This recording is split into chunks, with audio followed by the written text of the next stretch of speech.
اسی پر حکمت کتاب میں سے سورہ آل عمران کی آیہ مبارکہ 110 اور سورۃ المجادلہ کی آیہ مبارکہ 22 کا تھوڑا تھوڑا حصہ با ترجمہ تلاوت کیا ہے۔ اللہ رب العالمین نے قرآن مجید میں رسول اللہ صلی اللہ علیہ وآلہ وسلم کے صحابہ کرام رضوان اللہ علیہم اجمعین کا تذکرہ بار بار کیا ہے۔ پہلے مقام پہ اللہ فرماتے ہیں کنتم خیر امہ، کلمہ پڑھ کے امت محمد صلی اللہ علیہ وسلم کا دعویٰ کرنے والوں، تم سب سے بہترین لوگ ہو، تم سب سے بہترین امت ہو۔ اخرجت للناس، تمہیں لوگوں کی رشد و رہنمائی کے لیے اللہ نے نکال لیا ہے، منتخب کر لیا ہے، چن لیا ہے۔ تأمرون بالمعروف، تم لوگوں کو نیکی کا حکم دیتے ہو، وتنہون عن المنکر، اور لوگوں کو برے کاموں سے روکتے ہو، وتؤمنون باللہ، اور تم اللہ پر ایمان بھی رکھتے ہو۔ اس آیہ مبارکہ میں جو خیر امہ کا لفظ اللہ تعالیٰ نے استعمال کیا ہے، اس سے اگرچہ عموم کے ساتھ پوری امت محمد صلی اللہ علیہ وسلم مراد ہے، لیکن خصوص اور تخصیص کے ساتھ اس سے مراد صحابہ کرام رضوان اللہ علیہم اجمعین ہے، اور اس پر اللہ کے پیغمبر صلی اللہ علیہ وسلم کی احادیث بھی شاہد ہیں۔ آپ صلی اللہ علیہ وسلم کی حدیث ہے انتم تمتعون بسبعین امہ، اے میرے صحابہ تم وہ لوگ ہو تتمون سبعین امہ، جن پر امت کی گنتی 70 مکمل ہوتی ہے، یعنی کہ تم 70ویں امت ہو۔ اور اللہ کے پیغمبر صلی اللہ علیہ وسلم نے فرمایا انتم خیرھا، تم سے پہلے جتنی امتیں گزر چکی ہیں، خیرھا، تم سب امتوں سے بہتر لوگ ہو، وَأَكْرَمُهَا عَلَى اللَّهِ، اور اللہ تعالی تمہاری بہت زیادہ عزت کرتا ہے۔ دوسری حدیث جو بڑی مشہور و معروف ہے کہ اللہ کے پیغمبر صلی اللہ علیہ وسلم نے فرمایا خیر امتی قرنی، لوگو میری امت کا سب سے عظیم گروہ، میری امت کے سب سے بہترین لوگ وہ لوگ ہیں قرنی، جو میری امت کے ہیں اور میرے زمانے کے ہیں، یعنی کہ صحابہ اکرام رضوان اللہ علیہم اجمعین۔ اور ایک اور حدیث ہے کہ جس میں اللہ کے نبی صلی اللہ علیہ وسلم نے فرمایا کہ مجھے اللہ تعالیٰ نے کچھ ایسی خوبیاں عطا کی ہیں جو خوبیاں مجھ سے پہلے کسی اور نبی کو عطا نہ کی گئیں۔ ان خوبیوں میں سے ایک خوبی یہ ہے وَجُعِلَتْ أُمَّتِي خَيْرَ الْأُمَمِ، کہ اللہ تعالیٰ نے مجھے یہ خوبی عطا کی ہے کہ میری امت کو اللہ نے وہ مقام عطا کر دیا ہے جو مقام پہلی کسی امت کو نہیں ملا ہے۔ اور سیدہ عائشہ رضی اللہ عنہا کہتی ہیں کہ ایک شخص اللہ کے رسول کے پاس آیا اور آ کر کہتا ہے یا رسول اللہ، اے اللہ کے رسول صلی اللہ علیہ وسلم، ای الناس خیر، لوگ بہت زیادہ ہیں، بڑے بڑے نیک اعمال کرنے والے لوگ ہیں، بڑے بڑے اچھے اعمال کرنے والے لوگ ہیں۔ ای الناس خیر، سب سے بہترین لوگ کون سے ہیں؟ تو اللہ کے پیغمبر صلی اللہ علیہ وسلم نے فرمایا القرن الذی انا فیہ، سوال کرنے والے سب سے بہترین لوگ وہ ہیں جس زمانے میں میں ہوں اور میرے صحابہ اکرام رضوان اللہ علیہم اجمعین ہیں۔ اور اسی طرح اللہ کے پیغمبر صلی اللہ علیہ وسلم کی حدیث کہ آپ نے فرمایا کہ اللہ تعالیٰ نے پوری انسانیت کے دلوں کو دیکھا، پرکھا، ان کا امتحان لیا۔ پوری دنیا کے لوگوں کے دلوں میں سے اگر اللہ کو کوئی دل پسند آیا تو میں محمد الرسول اللہ کا پسند آیا۔ پھر اللہ تعالیٰ نے میرے قلب پر، میرے دل پر وحی نازل کر کے مجھے رسالت عطا کر دی۔ میرے بعد پھر اللہ تعالیٰ نے زمین پر دیگر افراد کے دلوں کا امتحان لیا۔ فوجد قلب اصحابہ، اس زمین پر سارے لوگوں کے دلوں سے اعلیٰ، افضل، بہترین کسی کا دل پایا گیا تو اصحابہ، وہ میں محمد الرسول اللہ کے صحابہ کے دل پائے گی۔ سب سے عظیم دل اللہ کے پیغمبر کا ہے جسے اللہ نے نبوت کے لیے چن لیا ہے، اور اللہ کے پیغمبر کے بعد عظیم دل صحابہ اکرام کے ہیں جن کا انتخاب اللہ نے کر لیا ہے۔ فَجَعَلَهُمْ وُزَرَاءَ نَبِيَّهُ، پھر اللہ تعالیٰ نے ان دلوں کے مالک صحابہ کو نبی علیہ السلام کا وزیر بنا دیا ہے۔ یہی وجہ ہے کہ اللہ قرآن میں کہتا ہے أُولَئِكَ الَّذِينَ امْتَحَنَ اللَّهُ قُلُوبَهُمْ لِلتَّقْوَى، میں نے صحابہ اکرام کے دلوں کا امتحان لیا، ان کے دلوں میں سوائے تقوی کے، پرہیزگاری کے، اللہ کے خوف اور ڈر کے دوسری کوئی چیز نہ پائے گی۔ اولئک هم المفلحون، یہ کامیاب ہو چکے ہیں۔ اولئک هم الفائزون، یہ مراد پا چکے ہیں۔ اولئک هم المؤمنون حقا، یہ سچے مومن ہیں۔ رضی اللہ عنہم ورضوا عنہ، ان دلوں پر اللہ راضی ہو چکا ہے اور یہ اللہ سے راضی ہو چکے ہیں۔ اولئک حزب اللہ، یہ اللہ کی جماعت ہے۔ الا ان حزب اللہ هم المفلحون، لوگوں اللہ کی جماعت کامیاب ہو چکی ہے، جنت کی مالک بن چکی ہے۔ تو پہلی شان اور پہلا مرتبہ اور مقام یہ ہے کہ کنتم خیر امہ، اے محمد الرسول اللہ صلی اللہ علیہ وسلم کے صحابہ، تم عام لوگ نہیں ہو، خیر امہ، امت کے بہترین افراد ہو۔ اور دوسرا مرتبہ اور مقام یہ ہے جو اللہ نے حضرات صحابہ کو عطا کیا ہے، وہ یہ ہے کہ اگر کسی کا ایمان پرکھنا ہو کہ اس کا ایمان مکمل ہے یا اس کے ایمان میں نفاق اور فسق اور کفر موجود ہے، تو ان لوگوں کے سامنے صحابہ اکرام کا ذکر کر دو۔ صحابہ اکرام کا ایمان کسوٹی ہے، معیار ہے دین کا، ایمان کا، اسلام کا۔ صحابہ کا ذکر سن کے ان کے چہرے کھلکھلا اٹھے، ان کے چہروں پر مسکراہٹ آ جائے، ان کے دلوں کو اطمینان، سکون، سرور مل جائے، سمجھے کہ اس کا ایمان مکمل ہے۔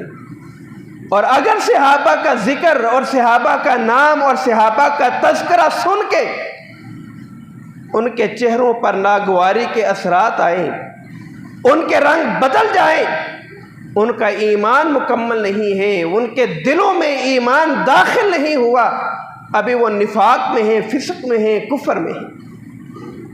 قرآن مجید میں اللہ نے صحابہ کے ایمان کو معیار قرار دیا ہے۔ فَإِنْ آمَنُوا بِمِثْلِ مَا آمَنْتُمْ بِهِ فَقَدِ اهْتَدَوْا، اگر تم اسلام قبول کرنا چاہتے ہو، ایمان لانا چاہتے ہو، تو اس طرح ایمان لے کے آؤ جیسے صحابہ ایمان لائے ہیں۔ فَقَدِ اهْتَدَوْا، پھر تم مسلمان ہو، پھر تم مسلمان ہو، پھر تم مومن کہلانے کا حق رکھتے ہو۔ ورنہ مومن کہلانے کا حق تمہیں حاصل نہیں ہے۔ اور اللہ کے پیغمبر صلی اللہ علیہ وسلم نے فرمایا آیت الایمان حب الانصار، ایمان کی علامت یہ ہے، ایمان کی نشانی یہ ہے، کسی کا ایمان پرکھنا ہے، حب الانصار، انصاری صحابہ کا ذکر کر دو، انصاری صحابہ کا ذکر سن کر خوش ہو جائیں تو یہ ایمان کی علامت ہے۔ وآیت النفاق بغض الانصار، اور نفاق کفر کی علامت یہ ہے کہ وہ انصار سے صحابہ سے بغض رکھنے والے ہیں۔ حب ابی بکر و عمر ومعرفت فضلہما من السنہ، ابو بکر اور عمر کی محبت یہ ایمان کی علامت ہے۔ حب ابی بکر و عمر، ابو بکر و عمر کی محبت ایمان کی علامت ہے۔ ومعرفت فضلہما، اور ان دونوں کی عظمت اور فضیلت اور شان، بلندی، رفعت، مقام کو پہچاننا، ان پہ ایمان رکھنا کہ اللہ نے انہیں شانیں عطا کی ہیں، یہ من السنہ، یہ محمد الرسول اللہ کی سنت ہے، یہ دین ہے، یہ ایمان ہے۔ اس کے بغیر من السنہ، سنت مکمل نہیں ہے، ایمان مکمل نہیں ہے۔ کہ اگر کوئی شخص ابو بکر و عمر سے بغض رکھے اور کہے میں مومن ہوں، ممکن ہی نہیں ہے۔ اور اللہ کے پیغمبر صلی اللہ علیہ وسلم نے فرمایا کہ مجھ سے وہی شخص محبت کرے گا جو میرے صحابہ سے محبت کرنے والا ہے، اور جو میرے صحابہ سے بغض رکھنے والا ہے وہ میرے ساتھ محبت نہیں کر رہا بلکہ وہ بھی میرے ساتھ بغض رکھ رہا ہے۔ تو صحابہ اکرام رضوان اللہ علیہم اجمعین کو جو دوسری شان اللہ نے عطا کی، جو دوسری بلندی اور رفعت اور امتیاز محمد الرسول اللہ نے عطا کیا، وہ یہ ہے کہ صحابہ کا ایمان، صحابہ کا ذکر یہ کسوٹی اور معیار ہے کسی کا ایمان پرکھنے کا۔ اور تیسری شان اور تیسرا مقام جو اللہ تعالیٰ نے حضرات صحابہ رضوان اللہ علیہم اجمعین کو عطا کیا ہے وہ یہ ہے کہ اللہ تعالیٰ کے فرشتے صحابہ کے معاون بن جایا کرتے ہیں۔ غزوہ بدر کا موقع دیکھ لیں، اللہ قرآن میں کہتے ہیں اذ تستغیثون ربکم فاستجاب لکم انی ممدکم بألف من الملائکۃ مردفین۔ اے پیارے پیغمبر صلی اللہ علیہ وسلم، آپ سجدے میں سر رکھ کے اللہ سے دعا مانگ رہے تھے کہ مدد نازل فرما، میں نے آپ کے صحابہ کی نصرت کے لیے آسمان سے 1000 فرشتے نازل کر دیے۔ جو حضرات صحابہ ہیں ان کی شان یہ ہے، ان کا مقام یہ ہے کہ اللہ تعالیٰ ان کی نصرت کے لیے آسمان سے فرشتے نازل کر دیتا ہے۔ غزوہ بدر میں حضرت سعد بن معاذ رضی اللہ عنہ زخمی ہو گئے، اور اللہ کے پیغمبر صلی اللہ علیہ وسلم نے سعد بن معاذ رضی اللہ عنہ کو گھر بھیجنے کی بجائے مسجد نبوی میں ان کا خیمہ لگا دیا۔ اللہ کے رسول تیمارداری کرتے ہیں، اللہ کے پیغمبر صلی اللہ علیہ وسلم صبح و شام ان کے لیے دعا کرتے ہیں، حضرت سعد رضی اللہ عنہ کا علاج معالجہ کر رہے ہیں۔ ہوا یوں کہ حضرت سعد رضی اللہ عنہ شہید ہو گئے۔ اللہ کے پیغمبر کو جبرائیل امین علیہ السلام نے وحی کے ذریعے خبر دی کہ آپ کے صحابی حضرت سعد شہید ہو چکے ہیں۔ اللہ کے نبی فرماتے ہیں فتحت لہو ابواب السماء، سعد رضی اللہ عنہ کی شہادت کی وجہ سے آپ کی روح کا استقبال کرنے کے لیے فتحت لہو ابواب السماء، آسمان کے سارے دروازے کھول دیے گئے۔ جب انہیں دفن کرنے کے لیے چارپائی اٹھائی گئی، صحابہ اکرام رضوان اللہ علیہم اجمعین کہتے ہیں یا رسول اللہ، اے اللہ کے رسول علیہ السلام، ما حملنا میتا اخف علینا من سعد، ہم نے بڑے جنازوں کو کندھا دیا ہے۔ میت کا وزن ہوتا ہے، چارپائی کا وزن ہوتا ہے، لیکن سعد کی چارپائی کا کوئی وزن نہیں، بڑی ہلکی ہے۔ اس کا کوئی وزن نہیں۔ اللہ کے پیغمبر صلی اللہ علیہ وسلم نے فرمایا قد حبط من الملائکۃ کذا و کذا، اے میرے صحابہ سعد کی میت کا، اس کی چارپائی کا وزن کیسے ہو؟ اس کی چارپائی کو کندھا دینے کے لیے آسمان سے فرشتے اترے ہیں، آسمان سے فرشتے نازل ہوئے ہیں جو سعد رضی اللہ عنہ کی چارپائی کو کندھا دے رہے ہیں۔ لم یہبطوا قط قبل یومہم، آج سے پہلے یہ فرشتے زمین پر کبھی نہیں نازل ہوئے، آج پہلی دفعہ یہ نازل ہوئے ہیں، اور انہوں نے سعد رضی اللہ عنہ کی چارپائی کو کندھا دیا ہے، اور 70,000 فرشتے سعد رضی اللہ عنہ کی نماز جنازہ میں شریک ہوئے ہیں۔ اہتز العرش لموت سعد بن معاذ، اور معاذ رضی اللہ، سعد رضی اللہ عنہ وہ عظیم صحابی ہے، اہتز العرش جس کی موت کی وجہ سے اللہ کا عرش بھی ہل گیا ہے۔ یہ مقام اللہ نے کس کو دیا ہے؟ محمد الرسول اللہ کے صحابی کو دیا ہے۔ یہ شان کسی اور کے حصے میں نہیں آئی کہ جس کی نماز جنازہ ادا کرنے کے لیے فرشتے آئیں، جس کی چارپائی کو کندھا دینے کے لیے فرشتے اترے، جس کی موت کے لیے عرش ہل جائے، جس کی روح کا استقبال کرنے کے لیے آسمان کے دروازے کھول دیے جائیں۔ یہ کسی اور کے حصے میں سعادت نہیں آئی، وہ سعادت کسے نصیب ہوئی ہے؟ محمد الرسول اللہ کے صحابی کو نصیب ہوئی ہے، جس کے متعلق قرآن کہتا ہے رضی اللہ عنہم ورضوا عنہ اولئک حزب اللہ الا ان حزب اللہ هم المفلحون، کہ محمد کے صحابہ اللہ کی جماعت ہیں،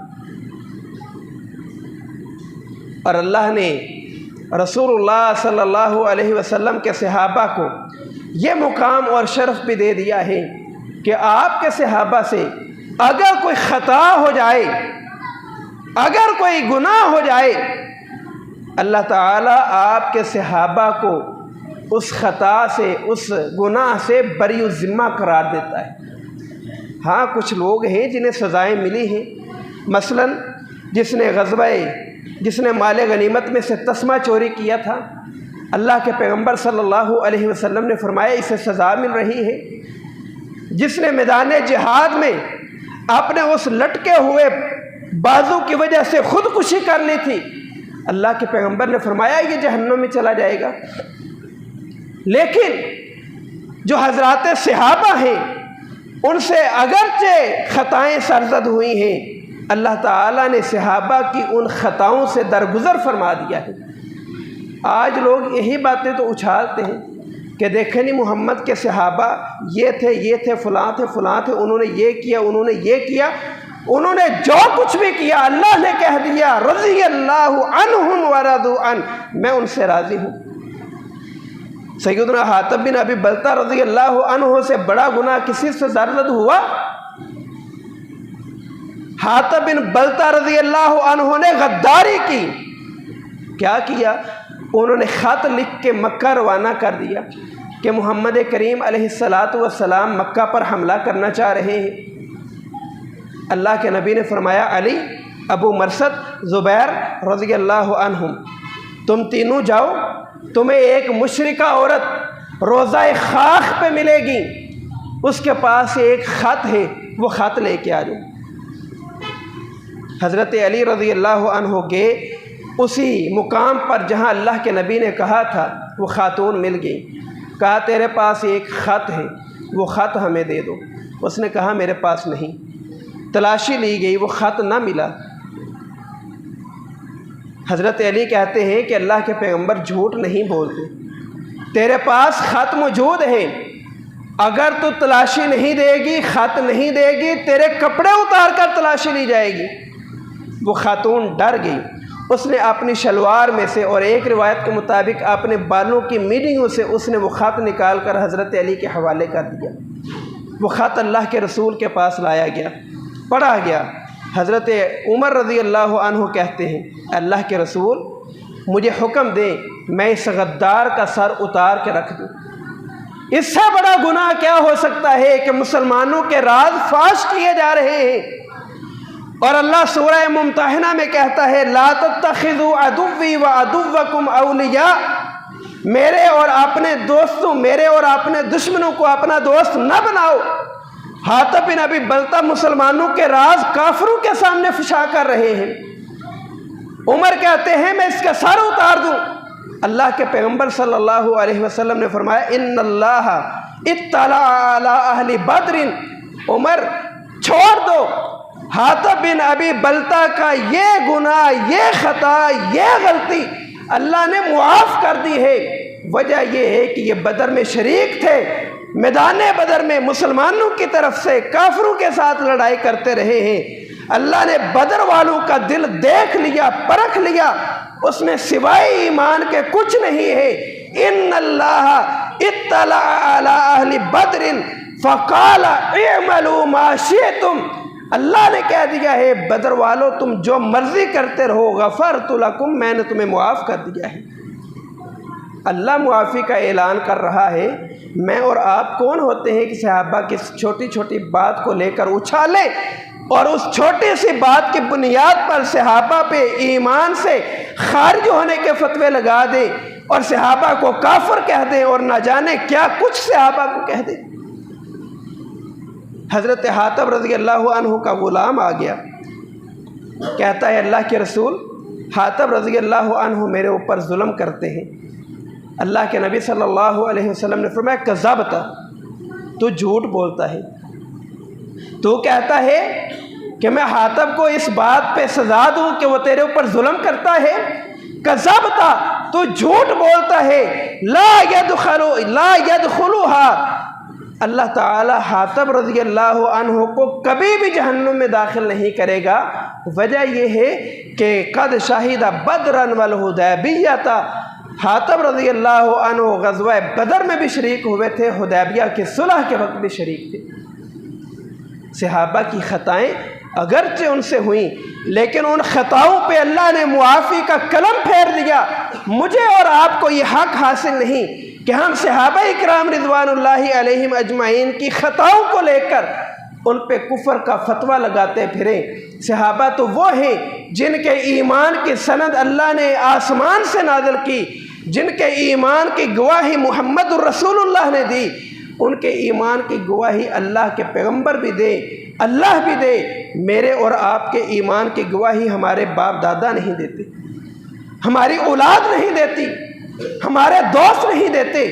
ہمیں اپنے ایمان کی فکر کرنی چاہیے، ہمیں اپنا ایمان بچانا چاہیے، ہمیں اپنے ایمان کا سوچنا چاہیے، ہمیں اپنے انجام کی فکر کرنی چاہیے۔ صحابہ اپنے انجام کو پہنچ گئے اور ان کا انجام جنت ہے، ان کا انجام اللہ کے نبی علیہ السلام کے ساتھ حوض کوثر پر جام پلانا ہے۔ مجھے اور آپ کو اپنی فکر کرنی چاہیے۔